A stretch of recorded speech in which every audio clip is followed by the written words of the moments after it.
Quem é Jesus no livro de Jó? A resposta no meio da dor. Houve um momento na história em que o sofrimento de um único homem atravessou a terra e alcançou o próprio céu. O livro de Jó não começa com perdas, nem com doença, nem com lágrimas visíveis. Ele começa diante do trono de Deus, onde realidades invisíveis se movem enquanto os homens continuam suas rotinas sem perceber. Na terra de Uz vivia um homem íntegro, reto e temente ao Senhor. Sua vida era marcada por prosperidade, honra e devoção constante. Ainda assim, aquilo que parecia estabilidade inabalável estava prestes a ser profundamente abalado. As antigas tradições do Oriente Próximo revelam que a prosperidade familiar, os rebanhos numerosos e a liderança doméstica eram sinais claros de favor divino. Jó possuía tudo isso em abundância.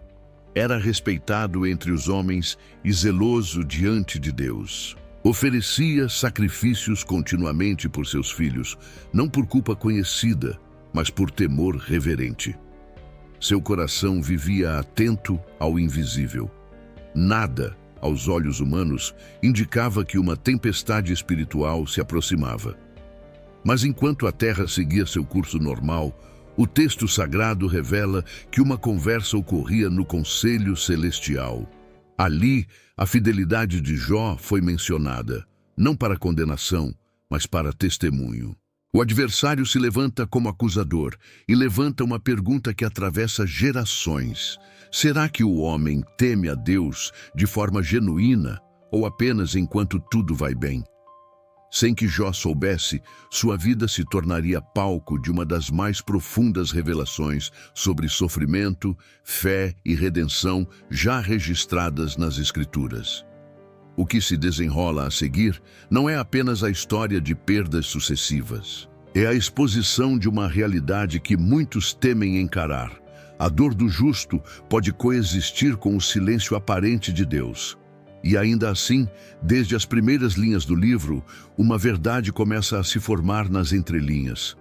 O sofrimento que se aproxima não é desgovernado, não é caótico. Existe um limite estabelecido pelo próprio Senhor.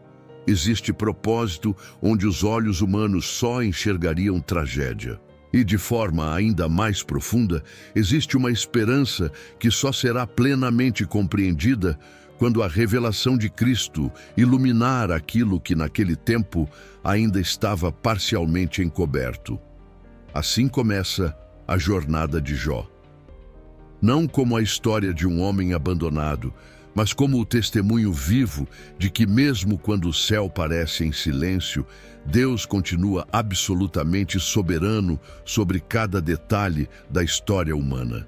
Havia um homem na terra de Uz, cuja vida parecia refletir a própria ordem do céu. E ainda assim, o sofrimento encontrou o caminho até a sua porta. Jó não era contado entre os negligentes, nem entre os que caminhavam em rebeldia. O texto sagrado o descreve como íntegro, reto e temente a Deus, alguém que se desviava do mal de forma deliberada.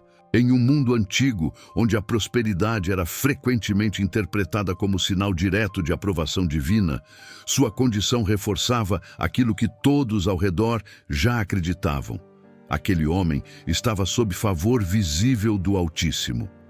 A terra de Uz, localizada provavelmente a leste de Canaã, fazia parte do ambiente cultural do Antigo Oriente, onde chefes de clãs exerciam liderança espiritual e social sobre suas casas. Jó se encaixa perfeitamente nesse cenário patriarcal. Ele não dependia de um sacerdócio institucionalizado como o que surgiria séculos depois em Israel. Ele mesmo oferecia sacrifícios por seus filhos, levantando-se de madrugada para interceder por possíveis pecados cometidos em secreto. Sua devoção não era ocasional. Era vigilante, constante, quase sacerdotal dentro da própria família. Esse detalhe revela algo profundo sobre o coração de Jó. Ele não buscava a Deus apenas em momentos de crise. Sua reverência existia antes da dor aparecer. Sua fidelidade não nasceu da perda. Ela já estava firmemente estabelecida quando tudo ainda estava em ordem.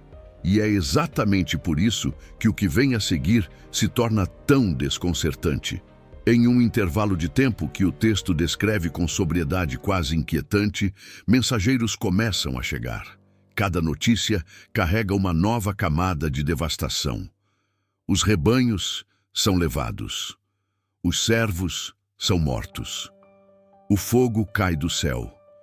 O vento atinge a casa onde seus filhos estavam reunidos. Em questão de momentos, a estrutura inteira da vida de Jó é desmontada diante dele.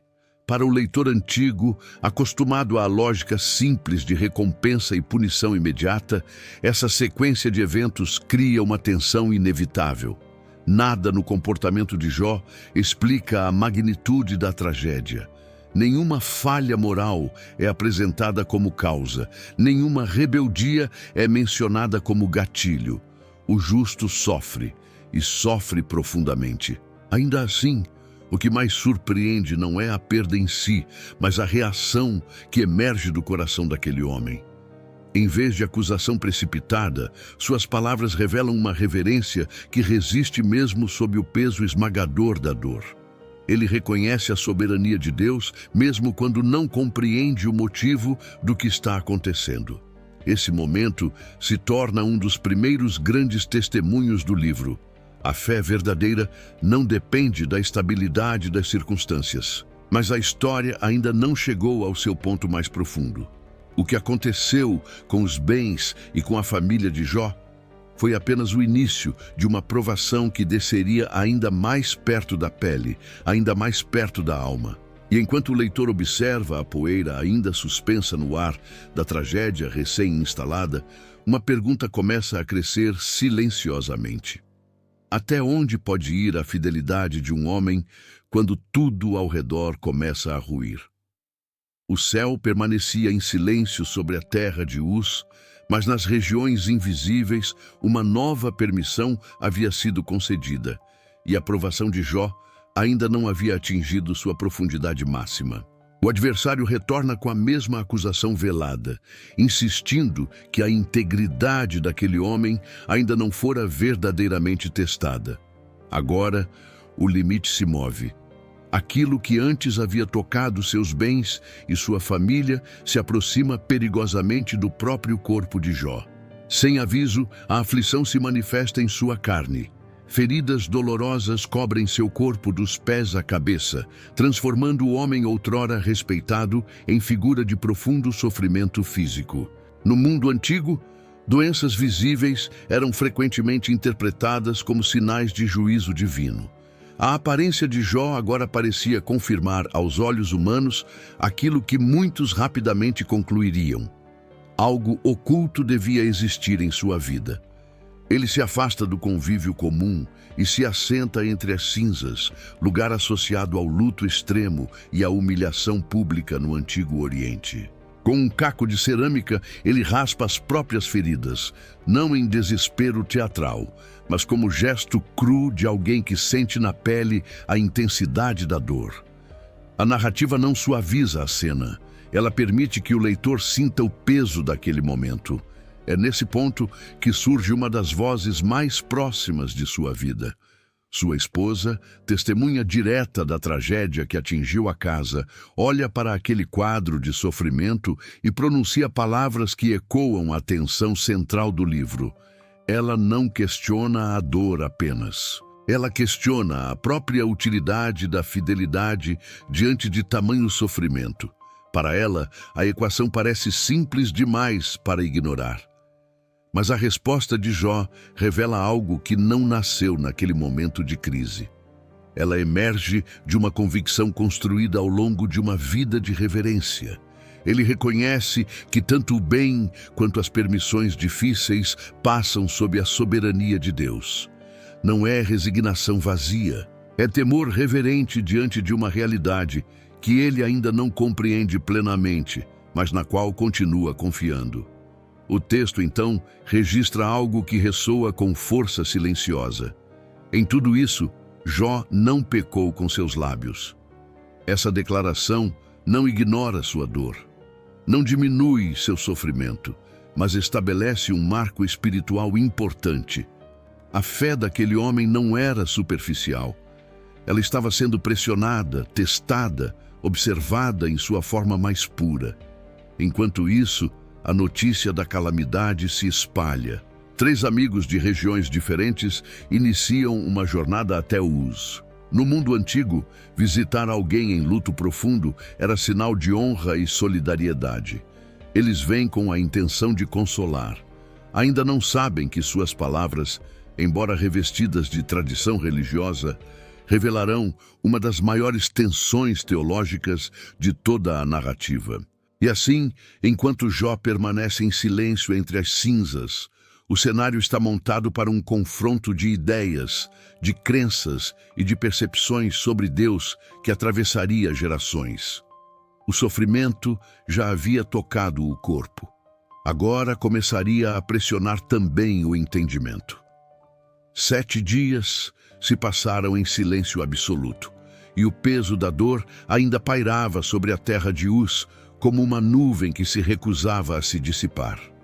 Quando os amigos de Jó finalmente chegaram, mal puderam reconhecê-lo. O homem que antes se sentava entre os respeitados agora estava desfigurado pelo sofrimento. Em um gesto típico do Antigo Oriente, eles rasgaram suas vestes e lançaram pó sobre a cabeça, sinal público de lamento profundo. Depois disso, sentaram-se com ele no chão por 7 dias e 7 noites, sem dizer uma única palavra, porque viram que a dor era muito grande. Esse silêncio inicial foi, talvez, o momento mais sábio que ofereceram. Mas o silêncio não permaneceu para sempre.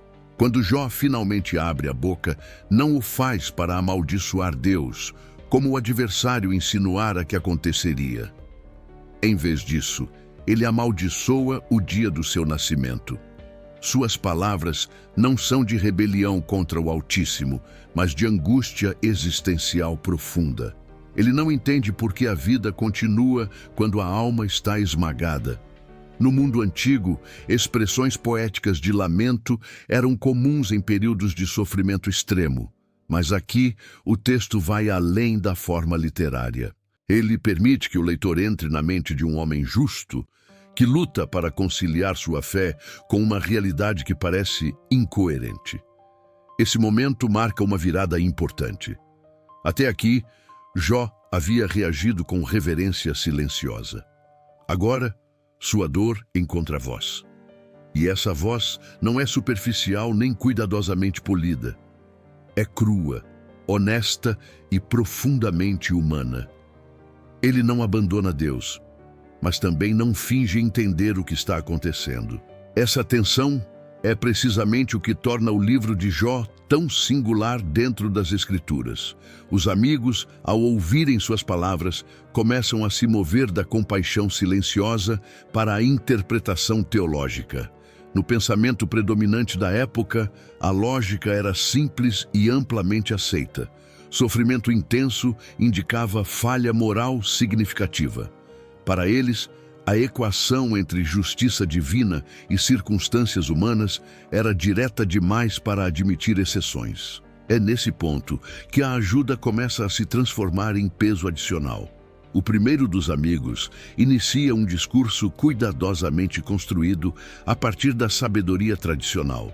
Suas palavras carregam ecos de provérbios antigos e de observações acumuladas ao longo das gerações.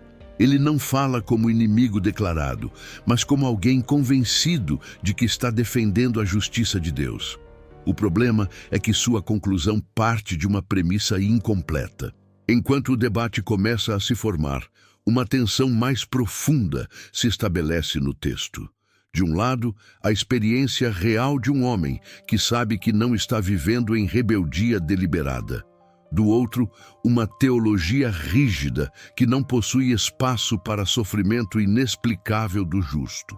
O conflito que surge aqui não é apenas entre pessoas, é entre percepções sobre o próprio caráter de Deus. E enquanto as primeiras palavras de acusação velada começam a surgir no ar carregado de Uz, o leitor, atento, percebe que a provação de Jó está entrando em uma nova fase, ainda mais desafiadora do que as perdas visíveis que vieram antes.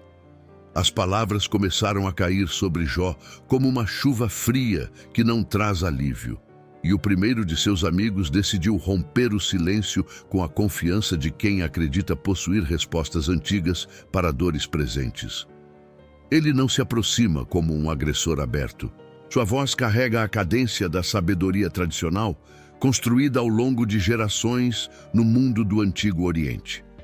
Aos seus olhos, a ordem moral do universo era simples e bem estabelecida. Deus governa com justiça imediata, e a vida do homem reflete diretamente essa balança. Ele relembra experiências passadas, invoca visões recebidas durante a noite e cita princípios que, em muitos contextos, soariam corretos. Para a mentalidade da época, suas palavras faziam sentido. Nos registros sapienciais do Antigo Oriente Próximo, era comum associar prosperidade à retidão e calamidade ao erro moral. Esse padrão aparecia em provérbios, instruções de sabedoria e tradições familiares. O discurso do amigo nasce exatamente desse solo cultural, mas há algo que ele não consegue perceber. Sua teologia é precisa em forma, mas limitada em profundidade. Ele observa a dor de Jó e tenta encaixá-la dentro de uma equação que não admite exceções. Com delicadeza aparente, começa a sugerir que nenhum sofrimento dessa magnitude surgiria sem uma causa moral oculta. Não acusa diretamente no início. Ele insinua, questiona, convida Jó a examinar a própria consciência como quem acredita estar oferecendo ajuda. Para quem ouve superficialmente, suas palavras parecem razoáveis. Mas para quem conhece o que o texto revelou nos céus, existe uma tensão crescente. O leitor sabe algo que os amigos ignoram completamente. O sofrimento de Jó não nasceu de pecado secreto. Ele está inserido em um cenário muito mais profundo, onde a fidelidade humana está sendo observada diante do próprio conselho celestial. Enquanto o discurso avança, a distância entre a experiência real de Jó e a interpretação de seus amigos começa a se ampliar perigosamente. Eles defendem a justiça de Deus, mas fazem isso partindo de uma compreensão incompleta da forma como o Senhor governa a história humana. Sem perceber, transformam princípios geralmente verdadeiros em regras absolutas que não comportam a complexidade da vida real. Jó ouve tudo em silêncio pesado. A dor física ainda pulsa em sua pele, mas agora uma nova pressão começa a se formar dentro de sua alma. Não é apenas o sofrimento do corpo, é o peso de ser mal compreendido enquanto luta para permanecer íntegro diante de Deus. E assim, aquilo que começou como uma visita de consolo começa lentamente a se transformar em um tribunal de palavras, onde a fé de um homem será pressionada não apenas pelas circunstâncias externas, mas também pelas interpretações equivocadas daqueles que acreditam estar defendendo o próprio Deus. A dor já havia atravessado a pele de Jó e alcançado as regiões mais profundas da sua alma. E foi nesse terreno de angústia que suas palavras começaram a revelar algo que seus amigos ainda não conseguiam enxergar. Ele não responde como alguém que rejeita Deus. Também não fala como quem aceita passivamente as conclusões que lhe foram impostas. Sua voz emerge carregada de perplexidade reverente, como a de um homem que conhece o caráter do Senhor, mas não consegue conciliar esse conhecimento com a intensidade do que está vivendo. No Antigo Oriente, disputas de justiça frequentemente exigiam a presença de uma testemunha ou de alguém que pudesse interceder entre as partes.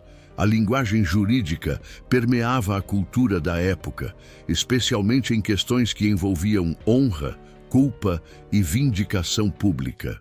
É exatamente desse universo que brotam as palavras de Jó quando ele começa a expressar um anseio que ultrapassa o simples desejo de alívio.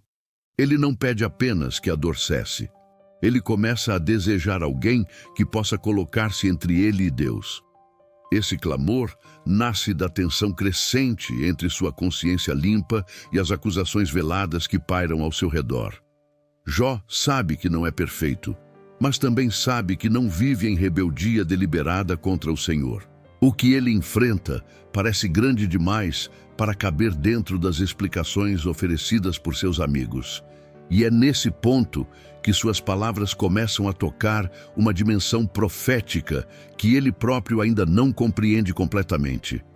Ele fala como alguém que deseja um árbitro, alguém que possa representar o homem diante do Altíssimo e, ao mesmo tempo, trazer clareza diante do tribunal invisível que parece pesar sobre sua vida. No contexto cultural da época, a ideia de um mediador não era estranha, mas o modo como Jó expressa esse anseio carrega uma profundidade incomum. Não se trata de um simples mensageiro. O que ele deseja é alguém capaz de realmente intervir na distância entre a fragilidade humana e a santidade divina. Seus amigos continuam presos à lógica tradicional. Para eles, a equação permanece simples. Mas o coração de Jó já começou a se mover em direção a uma esperança maior do que qualquer resposta imediata.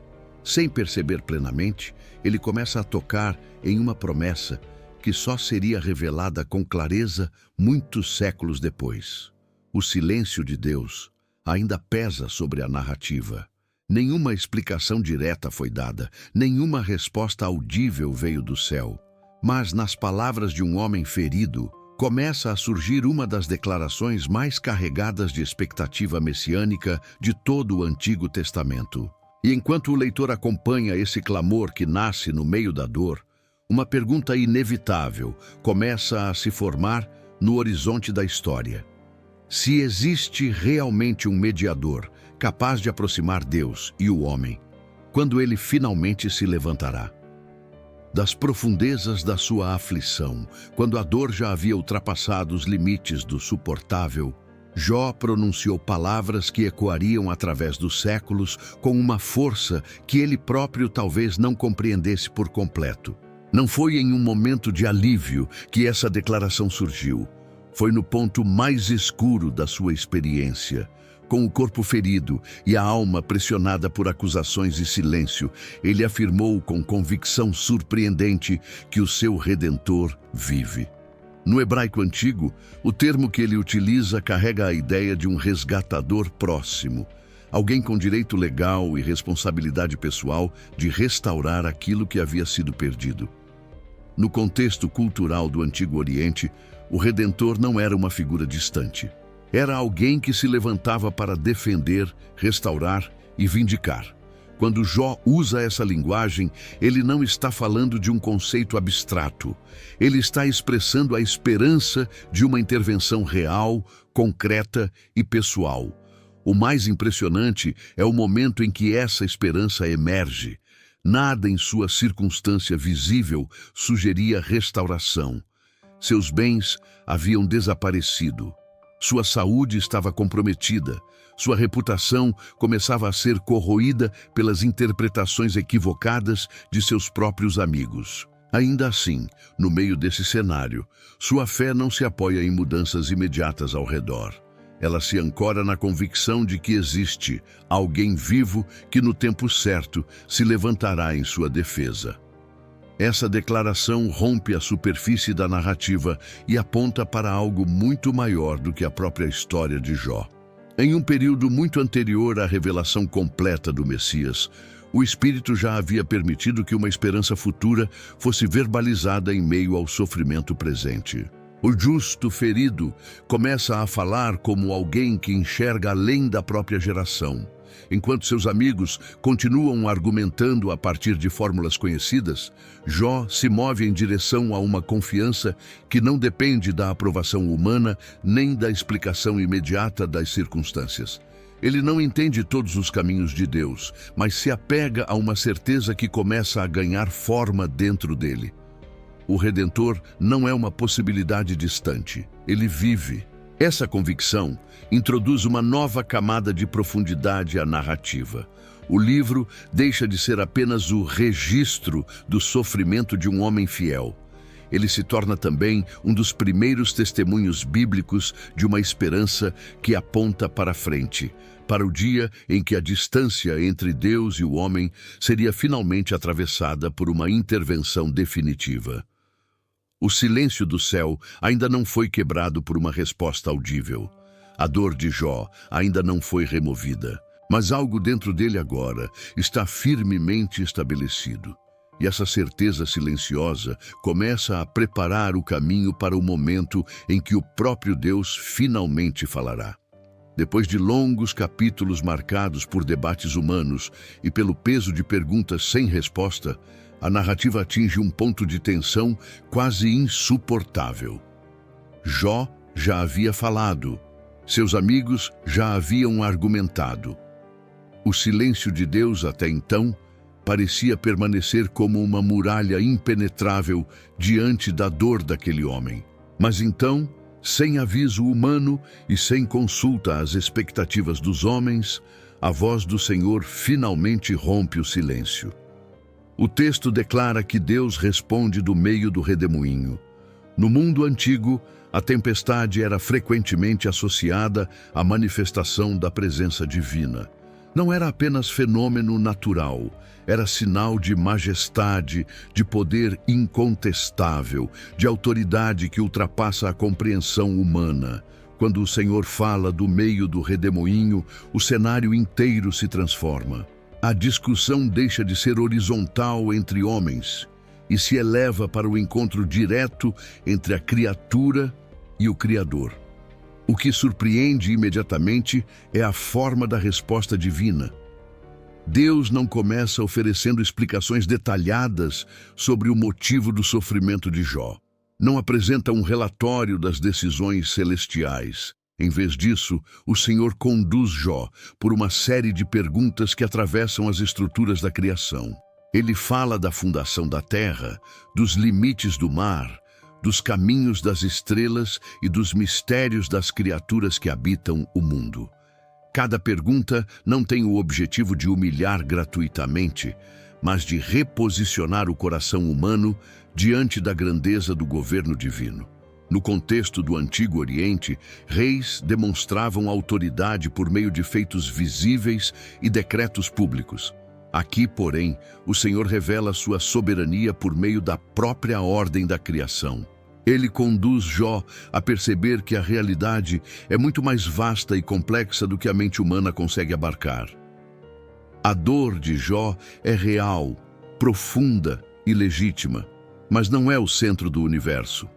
À medida que a voz divina avança, algo começa a mudar dentro do próprio Jó.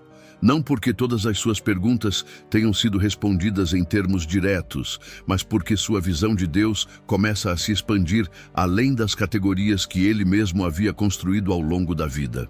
O sofrimento ainda existe, mas agora está sendo visto à luz de uma majestade muito maior. Esse momento marca uma virada silenciosa e poderosa.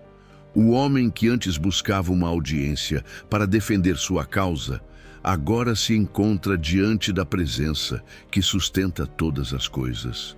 A resposta de Deus não reduz a dor, mas revela que existe uma sabedoria governando a história que ultrapassa a compreensão imediata do homem.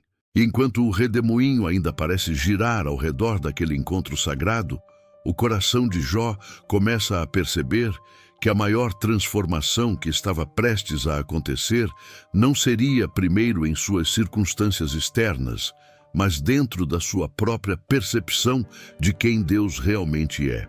Diante da voz que saiu do redemoinho, algo dentro de Jó começou a se quebrar e, ao mesmo tempo, a se alinhar com uma clareza que ele nunca havia experimentado antes. O homem que por tantos capítulos buscou respostas, agora se vê envolvido por uma realidade maior do que qualquer explicação que poderia ter recebido. A presença de Deus não trouxe primeiro uma solução visível para a sua dor. Trouxe uma revelação que alcançou o centro da sua alma. Então Jó responde, não com argumentos nem com defesa própria, mas com uma confissão que ecoa como uma das mais profundas declarações de transformação espiritual registradas nas Escrituras. Ele reconhece que falou do que não entendia, de coisas demasiado maravilhosas para a sua compreensão. No mundo antigo, admitir limitação diante de outros homens podia ser sinal de fraqueza. Mas diante do Senhor, essa confissão se torna sinal de verdadeiro discernimento espiritual. É nesse momento que suas palavras alcançam um dos pontos mais altos de toda a narrativa. Jó declara que antes conhecia a Deus apenas de ouvir falar, mas agora seus olhos veem. Essa não é uma visão física da essência divina, pois a tradição bíblica preserva a transcendência do Senhor acima de qualquer forma humana de contemplação direta. Trata-se de uma percepção espiritual mais profunda, uma compreensão que nasce do encontro real com a presença de Deus no meio da crise. A arqueologia do pensamento antigo mostra que muitas culturas ao redor de Israel buscavam explicações para o sofrimento por meio de rituais, presságios ou tentativas de manipular o favor divino. O livro de Jó segue em direção oposta. Aqui não há técnica para controlar Deus, não há fórmula para evitar o sofrimento.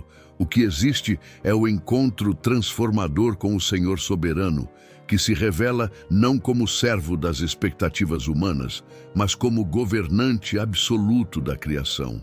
Essa revelação produz em Jó uma resposta de rendição reverente. Ele se humilha, não porque foi esmagado pela dor, mas porque foi confrontado pela grandeza de Deus. Sua visão agora é mais ampla do que sua própria experiência.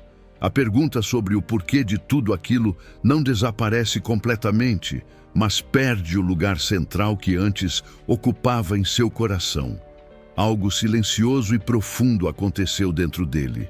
O homem que começou a jornada tentando compreender os caminhos de Deus, agora repousa na certeza de que o Senhor continua digno de confiança, mesmo quando seus caminhos ultrapassam o entendimento humano. Essa mudança interior prepara o terreno para o que ainda está por vir, porque quando o coração se alinha corretamente diante de Deus, a história ainda não terminou de se mover.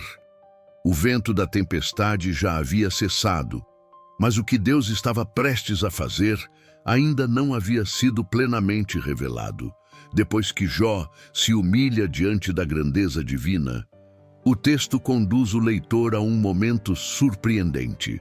O Senhor volta sua atenção para os amigos que haviam falado com tanta segurança ao longo do caminho. Aqueles que acreditavam estar defendendo a justiça de Deus, agora se veem confrontados pela própria voz que saiu do redemoinho. O Senhor declara que eles não falaram o que era reto a seu respeito como Jó falou. Essa afirmação carrega um peso teológico profundo. Durante toda a narrativa, os amigos pareciam representar a ortodoxia tradicional, enquanto Jó, em sua dor, parecia estar no limite da ousadia reverente. Mas agora, o próprio Deus revela que a fidelidade não se mede apenas pela precisão das fórmulas religiosas. Ela se revela na integridade do coração que busca a Deus, mesmo quando não entende seus caminhos. No mundo antigo, ser corrigido publicamente por uma autoridade maior era sinal de vergonha significativa. Aqui, porém, a correção divina não visa apenas expor o erro, mas restaurar a ordem espiritual que havia sido distorcida pelos discursos humanos. O Senhor ordena que os amigos ofereçam sacrifícios e que Jó interceda por eles. Esse detalhe é profundamente significativo. O homem que havia sido acusado implicitamente de pecado agora é chamado para exercer um papel de intercessor. Esse movimento ecoa padrões que atravessam toda a revelação bíblica. Aquele que sofre injustamente frequentemente se torna instrumento de restauração para outros. Jó, que havia clamado por um mediador, agora é colocado em posição de interceder diante de Deus em favor daqueles que o feriram com palavras mal interpretadas. O sofrimento não destruiu sua capacidade de permanecer diante do Senhor. Pelo contrário, refinou sua posição espiritual. Quando Jó ora por seus amigos, algo começa a se mover novamente na narrativa. O texto afirma que o Senhor restaura sua sorte, não como simples compensação mecânica, mas como expressão visível da soberania divina que sempre esteve operando por trás do silêncio. Seus bens são multiplicados, sua honra é restaurada e sua vida é prolongada. Mas a restauração de Jó não deve ser lida como uma fórmula automática que garante prosperidade após sofrimento. O livro inteiro já deixou claro que os caminhos de Deus não se submetem a equações humanas simplistas. O que se revela aqui é algo mais profundo. O sofrimento do justo nunca esteve fora do controle do Senhor. E enquanto a história visível de Jó encontra seu fechamento terreno, uma pergunta ainda paira no coração do leitor atento. Se o clamor por um Redentor vivo surgiu no meio da dor, e se a intercessão de Jó apontou para algo maior, até onde essa esperança realmente se estende na grande história da redenção? Quando a poeira finalmente baixa sobre a história de Jó, o leitor percebe que algo muito maior do que a restauração de um homem está diante dos seus olhos. O livro não termina apenas com rebanhos multiplicados e dias prolongados. Ele termina deixando um rastro teológico que atravessa toda a Escritura e aponta silenciosamente para frente. As palavras que Jó pronunciou no auge da sua dor continuam ecoando como um prenúncio de algo que ainda estava por ser plenamente revelado. Ao longo da narrativa, 3 fios foram tecidos com precisão divina. O primeiro foi o clamor por um mediador que pudesse aproximar Deus e o homem. O segundo foi a convicção inabalável de que o Redentor vive. O terceiro foi a experiência transformadora de encontrar a Deus no meio do sofrimento, mesmo sem receber todas as explicações desejadas. Esses 3 elementos não permanecem isolados dentro do livro de Jó. Eles avançam pela história bíblica como sinais antecipados de uma obra maior. Séculos depois, à medida que a revelação progride nas Escrituras, a figura de Cristo emerge exatamente nos pontos onde Jó havia expressado sua esperança mais profunda. O mediador que ele desejou encontra cumprimento naquele que se apresenta como o único que pode reconciliar Deus e os homens. O Redentor vivo que Jó confessou ganha contornos históricos na pessoa daquele que pisaria na terra, enfrentaria o sofrimento sem culpa e atravessaria a morte para vindicar definitivamente os que nele confiam. Até mesmo o padrão do justo que sofre sem ter cometido mal deliberado encontra sua expressão mais plena na cruz. Jó experimentou dor intensa sem compreender totalmente seus propósitos. Cristo, porém, entrou no sofrimento de forma voluntária e consciente, carregando sobre si não apenas a tensão de uma provação pessoal, mas o peso real do pecado da humanidade.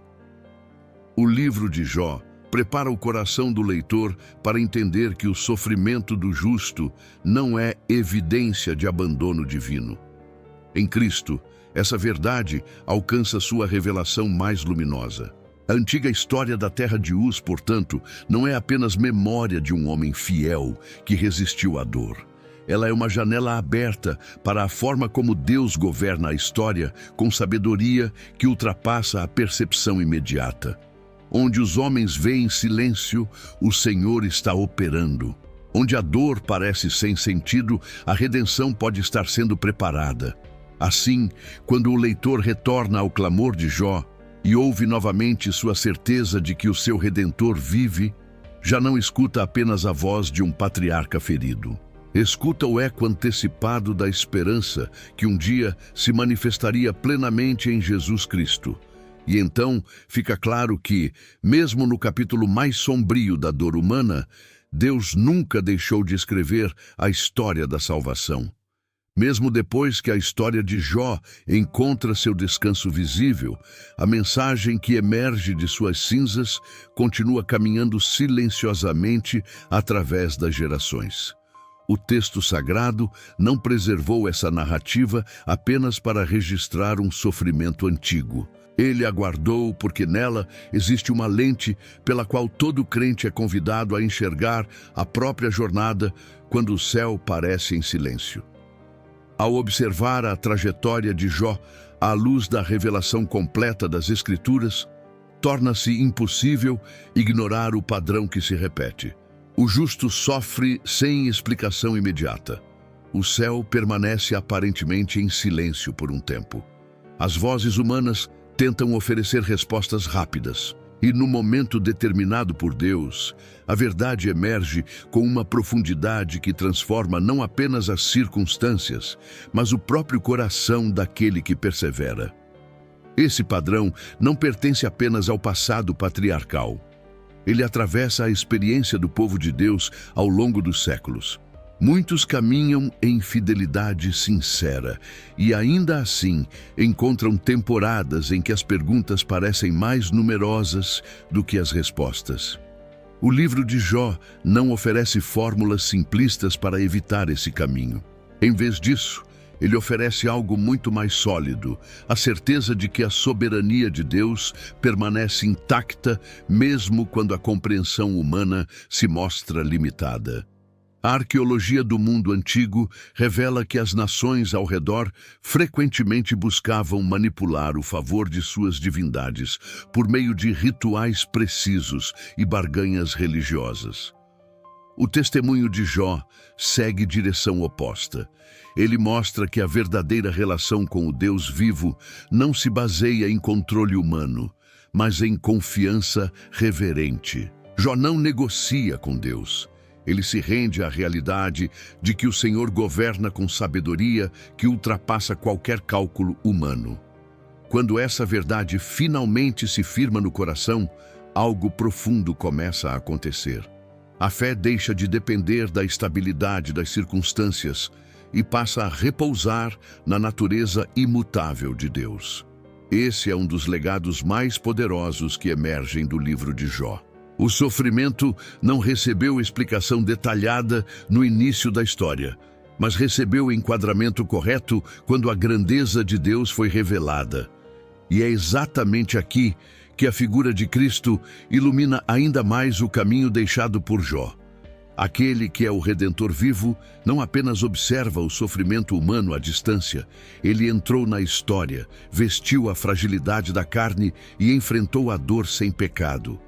O que em Jó apareceu como antecipação, encontra em Cristo sua manifestação plena.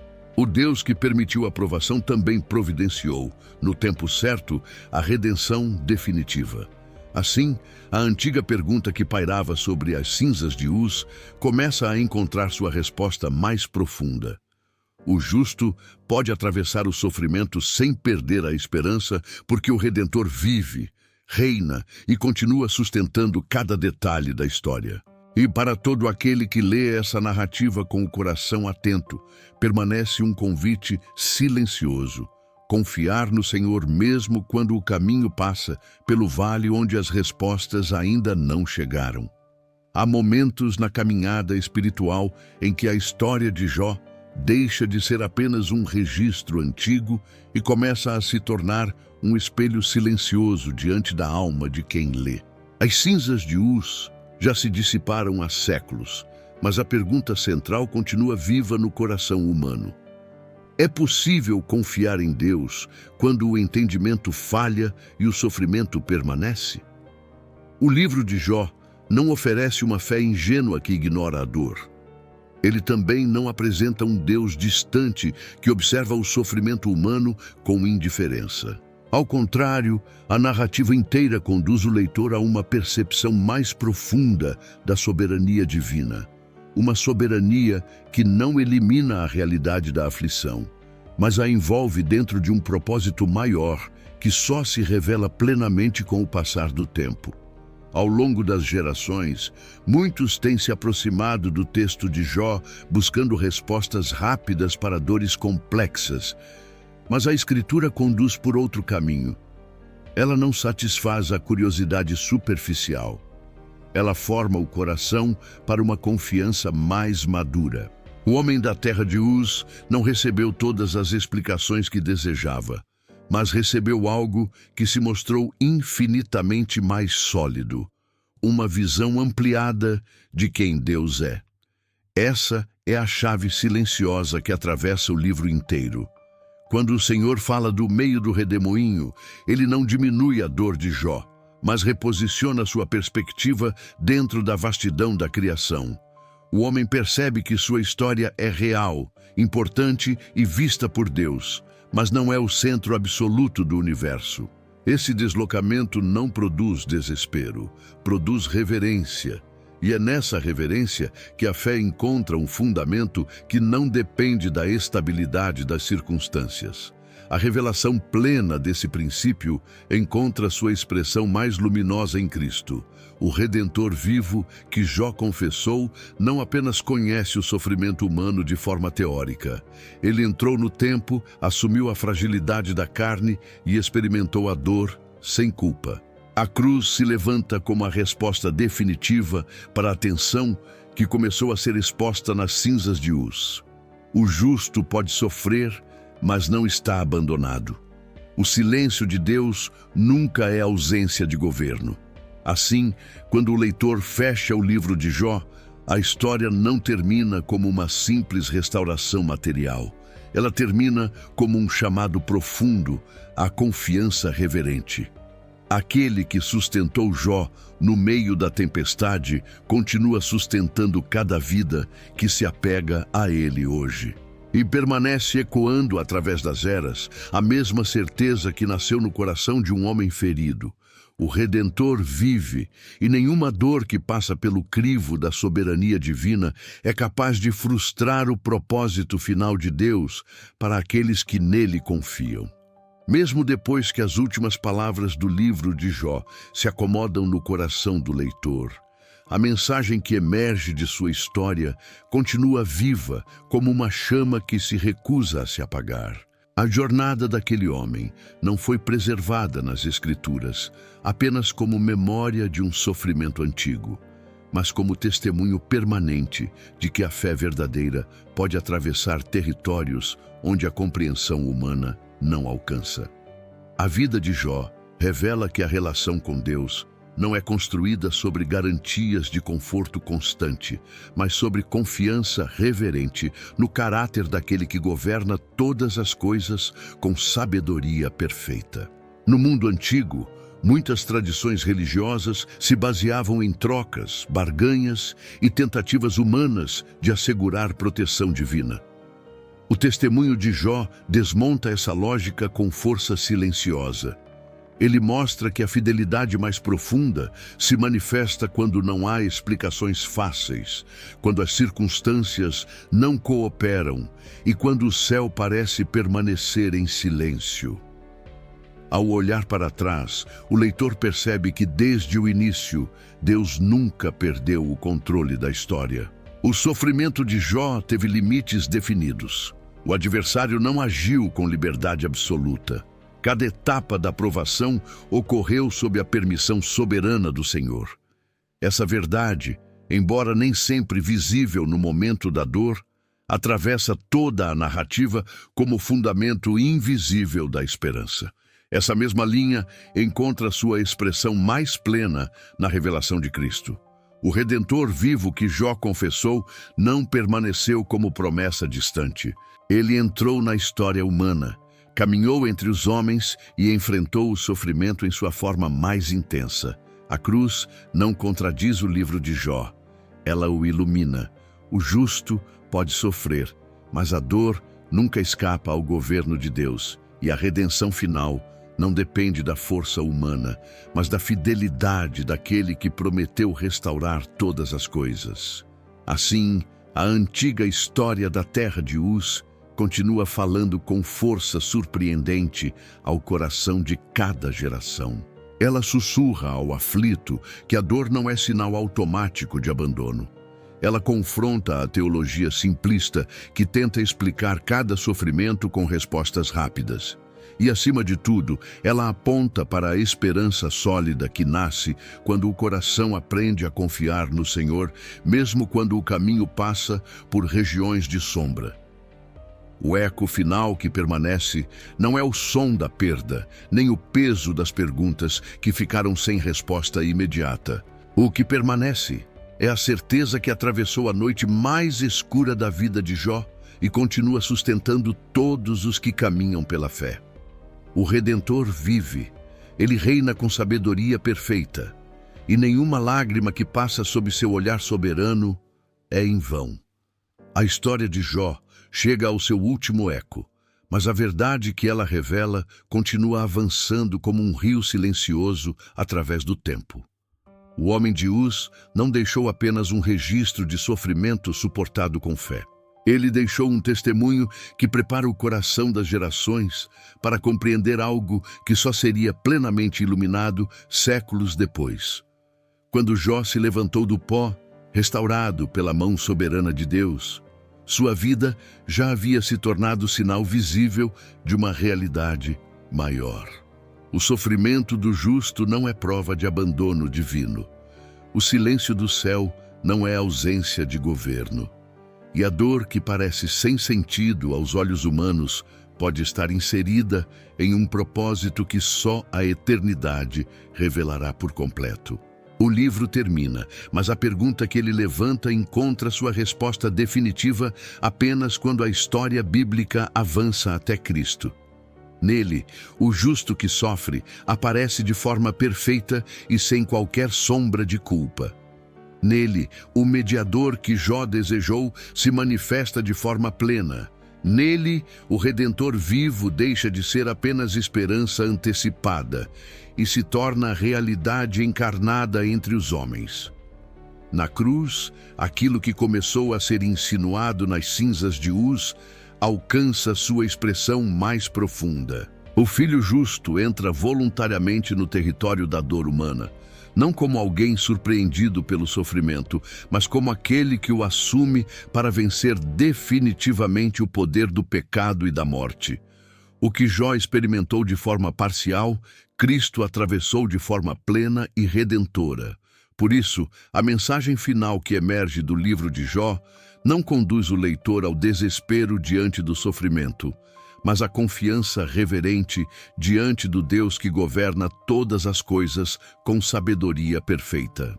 A fé que sobrevive ao silêncio de Deus não nasce da ausência de perguntas, mas da certeza de que o Senhor continua digno de confiança, mesmo quando seus caminhos ultrapassam o entendimento humano. Assim, quando a narrativa se encerra e o coração permanece em silêncio diante do que foi revelado, uma verdade se firma com clareza inabalável.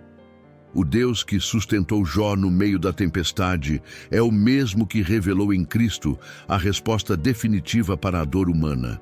O Redentor vive, reina e continua conduzindo a história para o dia em que toda lágrima será finalmente enxugada. E para todo aquele que ainda caminha por vales de incerteza, permanece o chamado silencioso que atravessa as páginas desta antiga história. Permaneça firme, porque mesmo quando o céu parece em silêncio, o Senhor continua escrevendo redenção.